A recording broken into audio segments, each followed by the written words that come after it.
Ma yang dimaksud itu adalah duduk. Nah, sebagian besar orang itu tidak melakukan konsep duduk di atas kuda-kudanya. Karena sebagian besar orang kita lihat itu menahan kuda-kudanya bisa di hipsnya, menahan kuda-kudanya bisa di pahanya, menahan kuda-kuda di lututnya, menahan kuda-kuda di betisnya. Sehingga yang terjadi pada akhirnya adalah terjadi kelelahan di bagian-bagian yang tidak seharusnya lelah dalam melakukan konsep Yiji Kim Yung Ma.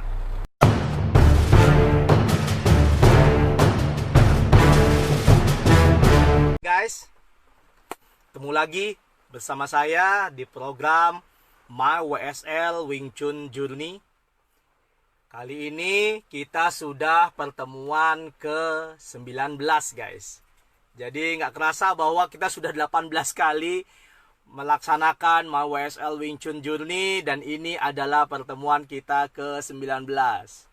Maaf untuk yang terbiasa mendengarkan hari Sabtu, kita majukan khusus untuk hari ini di hari Jumat.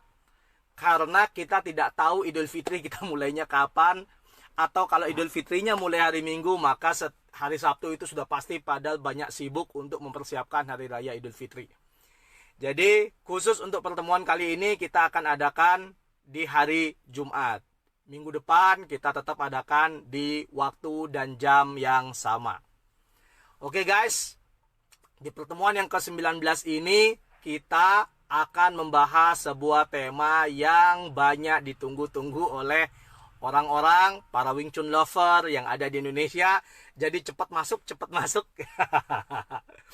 Di pertemuan ke-19 ini kita akan membahas tentang bongkar-bongkaran Siu Nim Tao Section 1. Oke, jadi sudah banyak yang menunggu. Jadi apa sebenarnya materi dari bongkar-bongkaran Section 1? Oke guys, nah sebelum kita mulai, diinfokan lagi kita punya 4 channel guys. Ya, kita punya 4 channel tempat kita berkomunikasi dengan para Wing Chun lover. Yang pertama kita punya channel YouTube namanya Combat Wing Chun. Yang kedua kita punya channel Facebook fanpage yang kita jadikan sarana kita untuk live dengan semua para Wing Chun lover, namanya juga Combat Wing Chun. Dan yang ketiga kita punya channel Instagram tempat kita mengupload semua video-video pertanyaan-pertanyaan dari para Wing Chun lover. Jadi kalau ada pertanyaan guys, nah silahkan ajukan ke kita akan jawab semua seputar permasalahan Wing Chun. Nama Instagram kita adalah CVT Indonesia. Dan yang terakhir kita punya forum diskusi Telegram namanya CVT Diskusi Wing Chun. Yang ingin bergabung silahkan lihat nomornya di Facebook fanpage kita, itu ada nomor kontak. Silahkan message ke sana, maka tim kami akan memasukkan Anda dalam forum diskusi Telegram. Oke, kita akan bahas langsung. Loh, bahas Siu Nim Tao kok sambil duduk gitu kan? Ya bisa guys, karena Siu Nim Tao itu konsepnya statis, maka sambil duduk pun kita bisa bahas. Bahkan latihan Siu Nim Tao sambil duduk pun bisa. Oke, kita akan bahas langsung bongkar-bongkaran Siu Nim Tao Section 1. Oke, yang belum masuk silahkan cepat masuk ya, nanti rugi. Oke, kita mulai dulu. Siu Nim Tao, orang sebut sebagai Siu Nim Tao, ada yang mengatakan sebagai Siu Lim Tao ya. Sebenarnya sama saja, itu hanya perbedaan dialektika bahasa yang dimana orang Hong Kong itu susah mengatakan Nim, sehingga dia banyaknya mengatakan sebagai Lim. Aslinya dialeknya itu menyebutkan adalah Siu Nim Tao. Oke, bukan Siu Lim Tao. Nah, apa sih konsep dari Siu Lim Tao gitu kan? Sebelum kita berlatihnya, kita harus tahu dulu konsepnya. Jadi Siu Nim Tao itu bila dikonsepkan ya, diinterpretasikan, itu artinya orang sebut, kadang sebagian sebut sebagai little idea. Cuma kami di keluarga WSL Wing Chun sebut Siu Nim Tao sebagai young idea. Jadi ide remajanya atau ide yang akan tumbuh dalam konsep Wing Chun. Nah, Siu Nim Tao itu mengajarkan kita murni tentang konsep dasar dalam Wing Chun yang dilakukan dalam konsep statis. Oke, jadi Sinim Tau ini fondasi, kalau kita bilang fondasi atau fundamental konsep dalam berlatih Wing Chun. Bagus Sinim Tau-nya, maka bagus juga semua konsep Wing Chun-nya. Jelek Sinim Tau-nya, maka jelek sudah semua konsep Wing Chun-nya. Oke, jadi karena dalam Sinim Tau itu semua gerakan akan dipelajarin dan semua gerakan akan dicek struktur mekanisnya, sehingga ketika bagus Sinim Tau seseorang, maka sudah dijamin Wing Chun-nya pasti akan bagus. Oke. Nah, sebelum kita mulai, pertanyaannya adalah dari mana kita bisa melihat Sinim Tau itu benar atau tidak, gitu kan? Ini mulai gatal-gatal nih kayaknya. Oke, Sinim Tau itu mengajarkan kita tentang membenahi konsep struktur mekanis kita dalam berlatih Wing Chun. Nah, untuk mengetahui benar atau tidaknya, kita harus tahu dulu konsep benar tidak dari sebuah gerakan. Ketika kita tahu benar atau tidak konsep dari sebuah gerakan, maka kita akan tahu Sinim Tau kita akurat atau tidak. Pertanyaannya adalah, ini sering nih pertanyaan datang ke kita, apakah Sinim Tau yang dilakukan dalam video footage Grandmaster Yip Man itu benar? Karena banyak orang di dunia ini menggunakan video footage yang dimana itu diambil 2-3 minggu sebelum Grandmaster Yip Man meninggal sebagai patokan, guys. Saya sempat tanyakan ini langsung kepada dua orang, ya. Yang pertama tentu saja adalah Sifu saya, Sifu David Peterson, dan yang kedua adalah Andrew Mahanglum sebagai salah satu murid paling senior yang masih hidup dan melek teknologi dari keluarga Grandmaster Yip Man. Dua-duanya secara sahih mengatakan bahwa apa yang diperagakan oleh Grandmaster Yip Man dalam video footage itu memang tidak akurat. Jadi bukan berarti Grandmaster Yip Man salah. Logikanya begini, guys. Jadi bagi teman-teman yang mengikuti video footage itu, logikanya begini. Anda sedang sakit keras, kemudian video itu diambil sekitar 2-3 minggu. Ya, 2-3 minggu sebelum Anda meninggal. Berarti Anda sudah tahu lah logikanya sakit kerasnya itu seperti apa gitu kan. Nah, pemikirannya adalah ketika pada kondisi seperti itu, kira-kira ketika Anda memperagakan Sinim Tau, Chamkyu, Mokyanjong yang ada di video footage itu kan, kira-kira Anda sudah mikir akurat atau enggak sih gitu kan?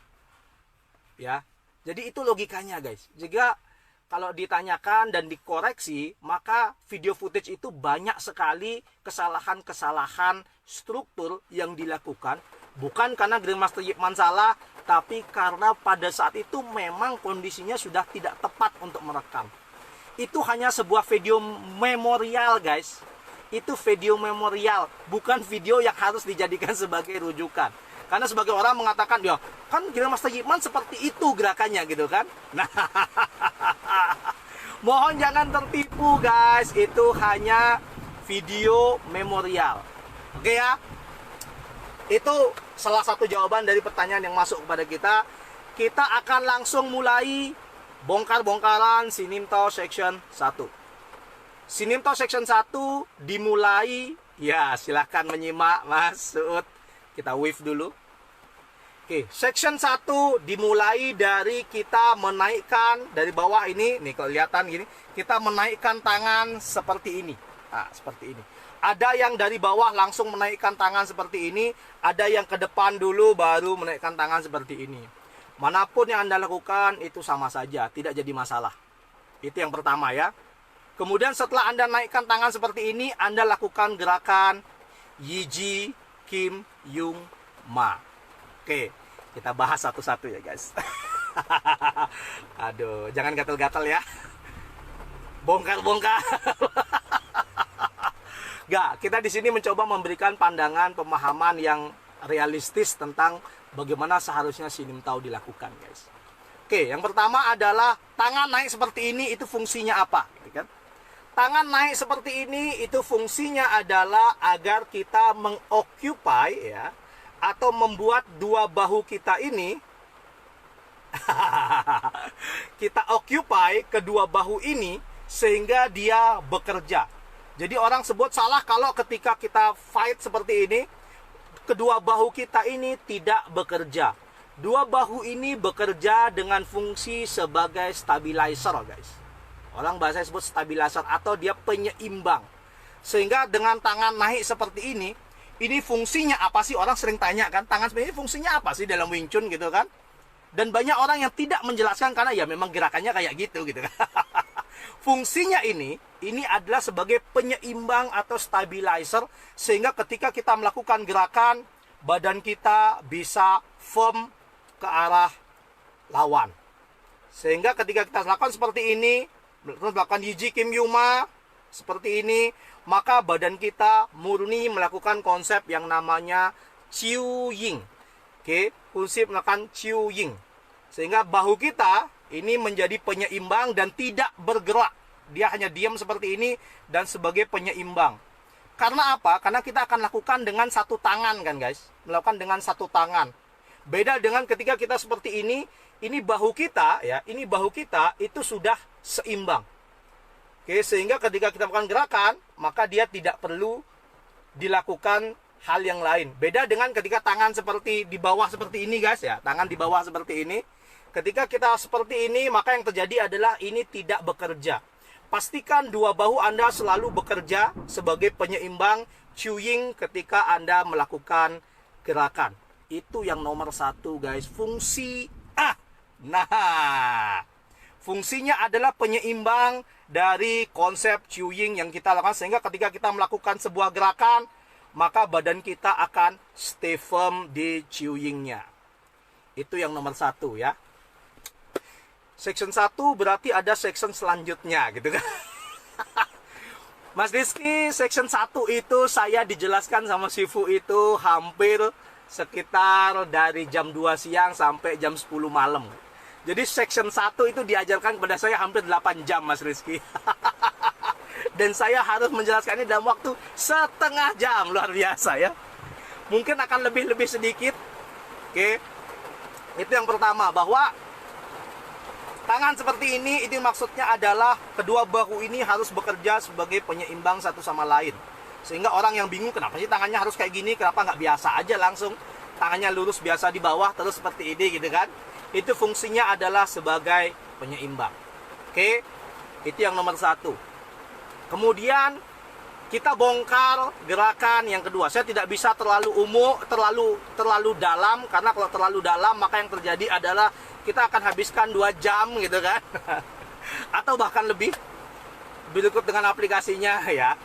Oke, berikutnya adalah setelah tangan seperti ini, kita gerakan Yiji Kim Yuma ya. Yiji Kim Yuma fungsinya apa gitu kan? Yiji Kim Yuma itu adalah kuda-kuda dasar dalam Wing Chun. Terbagi menjadi 3 termin kata, Yiji, Kim Yung, Ma.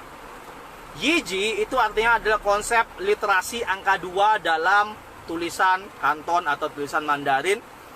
Angka 2 dalam literasi Kanton itu artinya adalah 2 garis, satunya pendek, di bawahnya panjang, yang menggambarkan posisi telapak kaki kita yang seperti ini ketika kita melakukan kuda. Nih, saya di samping ya. Ya, sengaja saya buat agak gini sehingga badan saya agak kelihatan. Sehingga posisinya seperti ini. Oke, ini posisi Yiji. Nah, posisi Yiji mengajarkan kita untuk posisi Yiji, jadi setiap gerakan dalam Yiji Kim Yuma, section 1 terutama, itu benar-benar mengajarkan konsep paling basic dalam Wing Chun. Oke. Nah, Yiji itu fungsinya adalah untuk memahami struktur apa yang menahan ya di bagian telapak kaki kita ketika kita melakukan gerakan footwork Wing Chun. Jadi orang sering tanya, ketika footwork dalam Wing Chun itu yang menjadi penahannya di telapak kaki apa sih? Apakah satu telapak kaki? Apakah tumit gitu? Apakah tengah? Apakah depan gitu kan? Nah, di Yiji Kim Yuma ini sudah langsung terjawab ketika Anda melakukan konsep Yiji. Ketika Anda melakukan konsep Yiji, maka Anda akan langsung tahu instantly guys, bahwa ketika kita melakukan footwork Wing Chun, maka yang menahan di kaki itu adalah tumit. Oke? Itu yang diajarkan dalam konsep Yiji. Wow, kita ditemenin hujan. Oke. Kemudian posisi kameranya sih, Bu. Kenapa kameranya? Kenapa kameranya Mas Uut kalau boleh tahu? Watching ya. Oke. Ya, silakan jawab Mas Uut. Posisi kameranya kenapa boleh ya? Oke. Kemudian itu Yiji. Nah, kemudian Kim Yung. Kim Yung itu artinya adalah good sitting, atau orang sebagian bilang good grabbing. Ya, good sitting itu artinya adalah ketika kita seperti ada kambing di bawah kita dan kita duduk di atas kambing. Oke, good gripping, duduk di atas kambing. Nah, ketika kita duduk di atas kambing, ya, ketika kita duduk di atas kambing, mungkin kameranya kurang ciuying. Oke. Nggak apa-apa. Oke. Ketika kita duduk di atas kambing, maka kita akan tahu bentuk kaki kita itu seperti mengempit seperti itu. Oke ya. Bentuk kaki kita mengempit seperti itu sehingga kuda-kudanya dia tidak megal tapi menyempit. Kuda-kudanya dia menyempit. Nah, ketika kuda-kudanya menyempit, maka kita akan tahu bahwa posisi lutut itu akan mengikuti posisi telapak kaki. Nah, apa yang diajarkan oleh Kim Yung? Sebenarnya yang diajarkan oleh Kim Yung itu bukan posisi lutut dan telapak kaki, guys. Jauh dari situ ya. Nah, yang diajarkan oleh Kim Yung itu adalah bagaimana memposisikan tulang belakang kita, tulang belakang di sini sampai dengan tulang ekor dan garis di bawah tumit. Wah, ini hujannya makin deras. Sebentar, guys. Saya hidupin mobil dulu, saya lagi di tempat lain. Sebentar ya, 1 menit.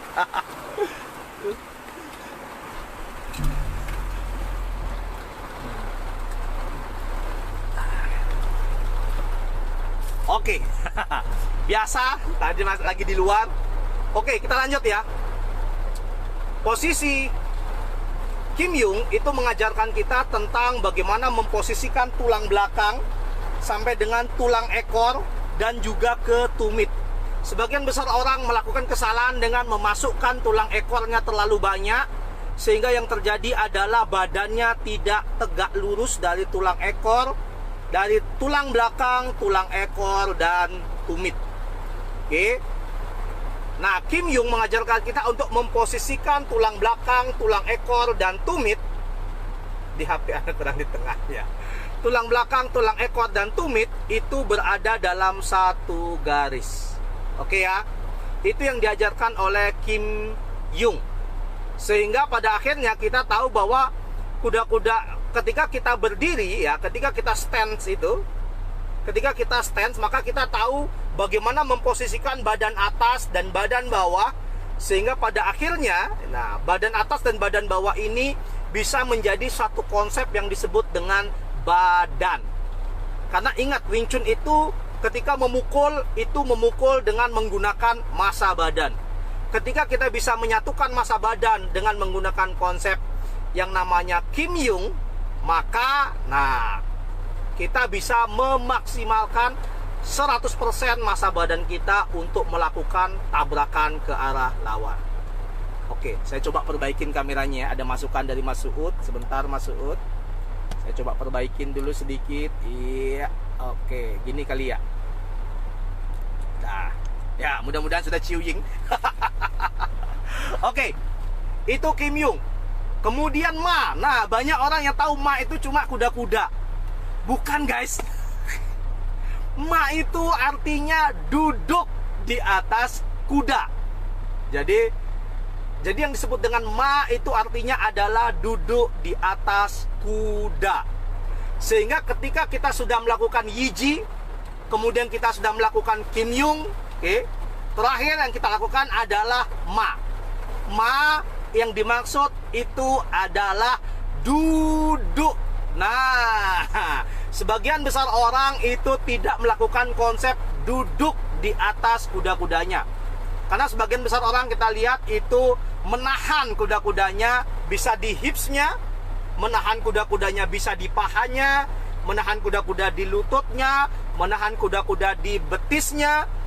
Sehingga yang terjadi pada akhirnya adalah terjadi kelelahan di bagian-bagian yang tidak seharusnya lelah dalam melakukan konsep Yiji Kim Yung Ma. Ketika Ma dilakukan setelah kita Yiji dan Kim Yung, maka yang harus kita lakukan adalah kita benar-benar jatuhkan 100%, kita jatuhkan badan kita di atas kuda-kuda kita. Langsung jatuh. Sehingga pada akhirnya supporting kaki kita itu kita bisa merespon. Supporting kaki kita bisa merespon tahanan yang ada di satu badan kita. Yang terjadi adalah ketika itu dilakukan, maka kaki kita akan berlatih dengan optimal.